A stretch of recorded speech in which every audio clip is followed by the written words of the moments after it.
In the last video, we discussed about direction cosine, correct?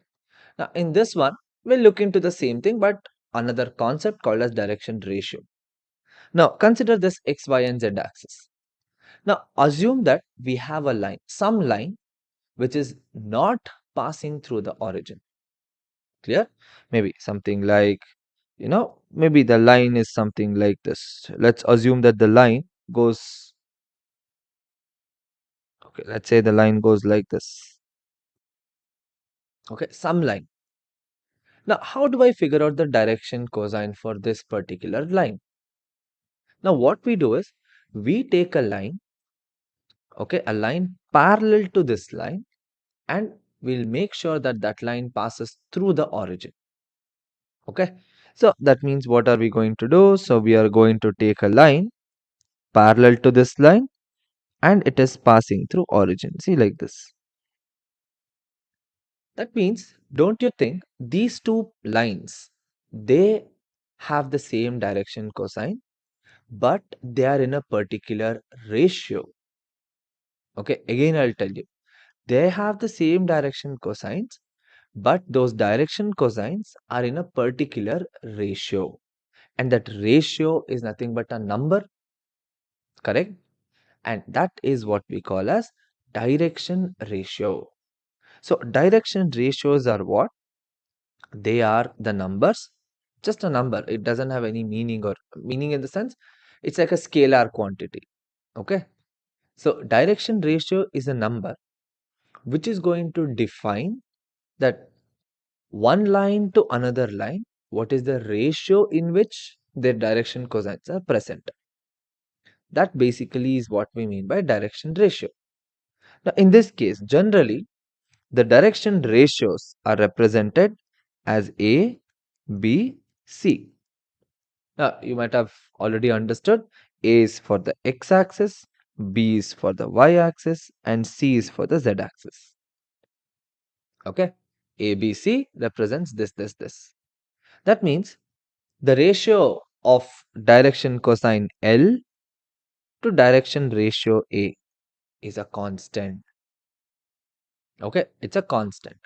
Or this is also equal to M by B is equal to N by C. This value is some constant K. Okay, some constant K. So here, since we know that L by A, M by B, N by C is equal to some constant K, what is that value of K? We need to calculate this now. Now, what do we have? L is equal to A into K, correct? M is equal to B into K, N is equal to C into K. Now, square and add. You get L square plus M square plus N square is equal to K square into A square plus B square plus C square. Isn't it? What is L square, M square, N square, summation of all of them? 1. 1 is equal to K square into A square plus B square plus C square. Correct? So K value becomes what? K is equal to plus or minus 1 by root of A square plus B square plus C square. We got the constant value of this one, isn't it? Since we know this is the value of K, now can we write direction cosine in terms of direction ratio? Okay, in terms of direction ratio. Guys, one thing remember, direction cosine and direction ratio, what is the difference between them? What exactly do they represent, and what is the difference between them? These are very, very important things, because direction cosine gives an angle. Okay, direction cosine. For example, say this is x, y, and z. With x, y, and z, assume that you have a line like this. Okay, now it makes an angle of alpha, beta, gamma, correct? With these three.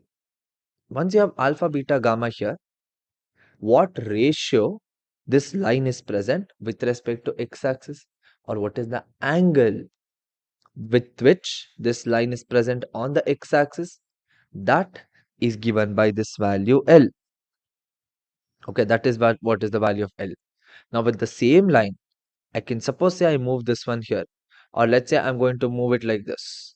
If I move it like this, angle is the same, correct?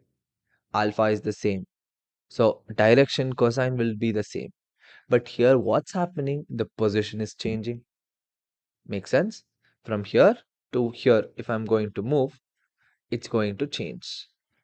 And by what ratio is it changing? That is given by direction ratio. That is a dr. Clear? So k value is this, plus or minus 1 by root of a square plus b square plus c square. Now what we'll do, we'll use this relation and we'll find a relation between direction cosine and direction ratio.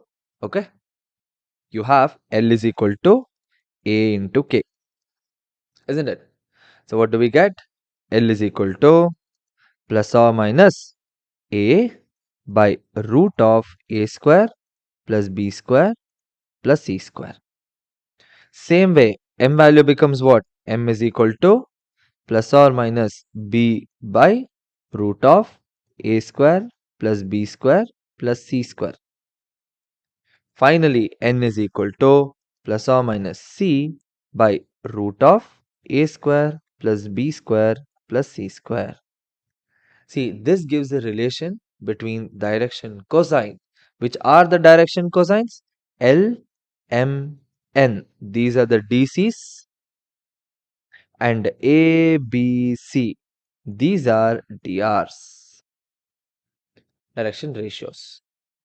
Now, this gives a relation between DC and DR. Fine. Now, in the next video, we'll look into the next concept of how do we find direction cosine of a line which joins between the 2 points.